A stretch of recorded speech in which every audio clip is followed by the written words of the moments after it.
this video, what we're going to be doing is we're going to be talking about Shopify and how you can start your dropshipping journey through this absolutely immaculate and amazing e-commerce software. So to start things off, we're going to come over to shopify.com. And once you're into shopify.com, we're going to create an account with it.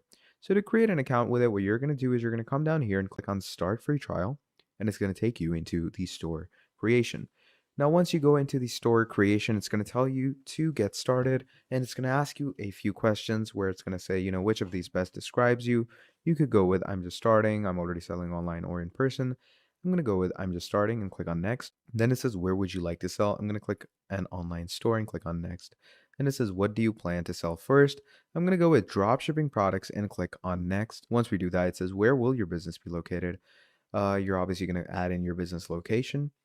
So in my case, it's Pakistan, and you can go ahead and add, whatever location you have. And once you do that, it's going to bring you here where it's going to ask you to sign up with these different ways. So I'm going to go ahead and click on sign up with email. And I'm simply going to go ahead and add an email for myself and sign in with that. So I'm going to go ahead and be using a temp mail for now. You don't necessarily need to follow this step.